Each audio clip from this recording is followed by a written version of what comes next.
Welcome to Pairing Personality Font Poster tutorial. All right, so in this project, we're working on how to choose and combine typefaces. So you'll see here is all the information that you need in order to do the project. Here is the project exemplar, an example of what your project could look like. This is my example right here. And this project is an exploration of pairing fonts in one design. You are making a poster that epitomizes two personality traits that you possess. Each trait will be represented by a different font that visually represents that trait. And I encourage you to look online for fonts and not just rely on the fonts that are on your computer. You'll be combining these words with a silhouette of your choice. The restraints are you must use two fonts, you can only use black and white, you must place the silhouette somewhere in your design, and you must make two iterations, or as I like to put it, two versions of your design.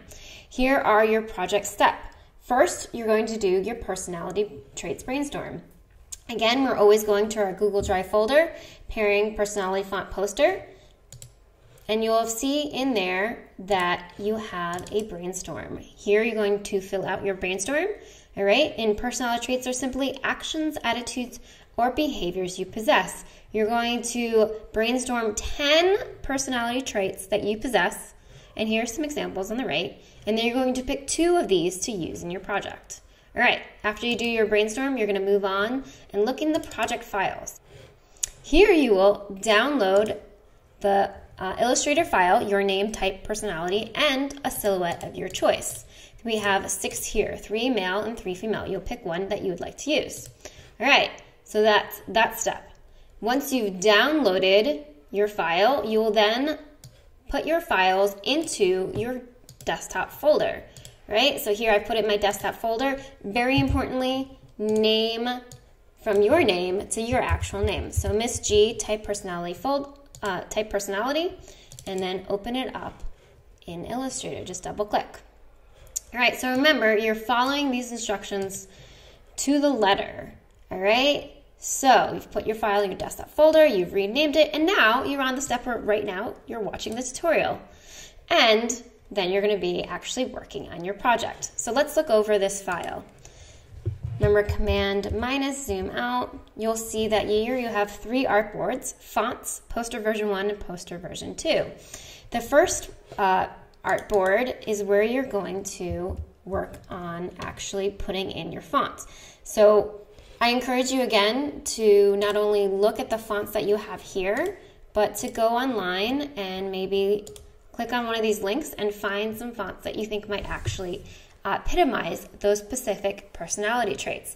So for example, in my project, I thought that Abner Light was a very sweet font, and Sertica Script represented a kind of classy font that represented me.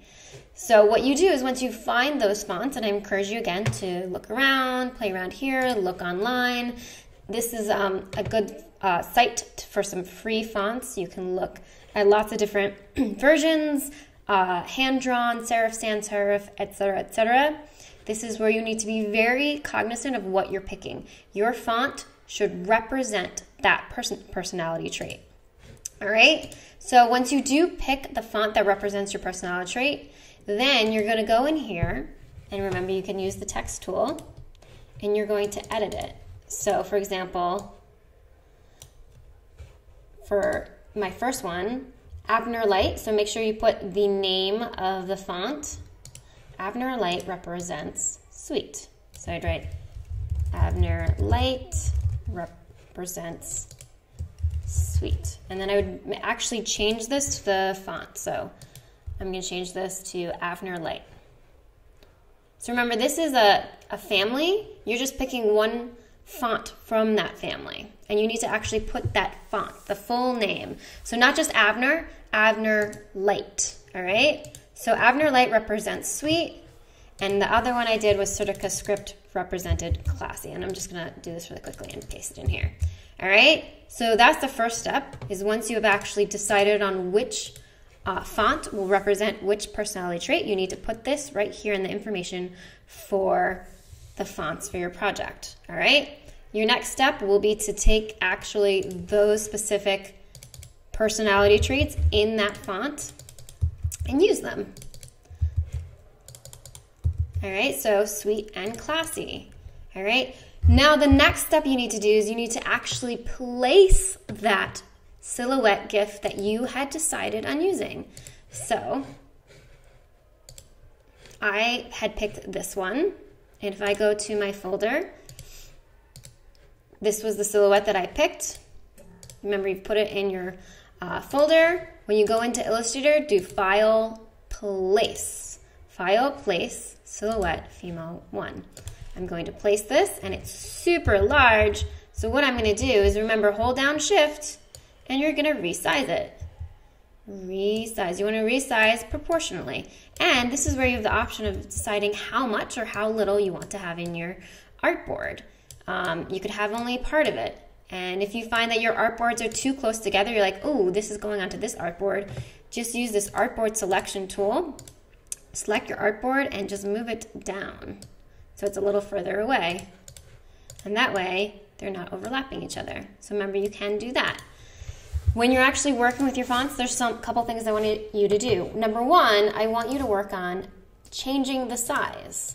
So maybe 200 is better. If it is too big, you just need to make the box bigger. So change the size. The second thing I want you to change is to look at the different options here. You have all caps, small caps. These are options that you can have to use. All right. So maybe I just want this all in small caps. The other thing that you can do is you can work with some of the options here. So for example, we have horizontal scale, vertical scale, we have leading, we have kerning, we have all sorts of different options here, and also with the paragraph, with alignment. So look on the paragraph and the character options, all right? Tracking is something really important that you can work with. This is for the whole entire sentence, word, whatever. Maybe I want them to be a little bit further apart. Maybe I want my tracking to be 200. This gives a little space, a little more breathing room. So again, that is something else you can do. The other thing that I think that would be fun for you to play around with is, so if this one, I'm going to make this pretty big. I'm going to make this 200. And again, now it's so big that my box needs to be made bigger so I can actually see it. If I zoom in, there's something else that you can do and play around with. And this is if you create outlines, all right? And then now these are no longer text. This is now editable. You ungroup, and you can play around with these different actual letters, right? So now these are different letters. And with these letters, you can rotate, you can scale, you can change the color, and remember, you're only using black and white. So if you use white, remember, you can change your background to black and white, but the only colors we're using is black and white. Make sure it's in the front, arrangement to front. So you can use that as well. So create outlines, ungroup, and then you have the option of being able to rotate, to scale, to move things around. And I encourage you to do that. Remember, you can use black and white, and you can have shapes in the background and use the pen tool. You can do all sorts of things like that, but that's about all you can do. The last thing that you're going to be doing is, once you're all the way done, you're going to make sure you're saving along the way. You're going to do one last thing, and that is File, Export.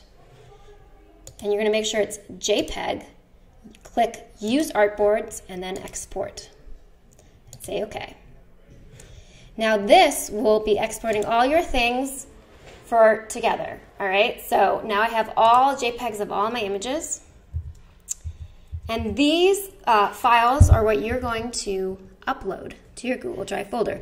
And then you will be done with the project. But remember, you need to do at least 2 iterations. That means 2 versions. 1 version, 2 version. And that is your project.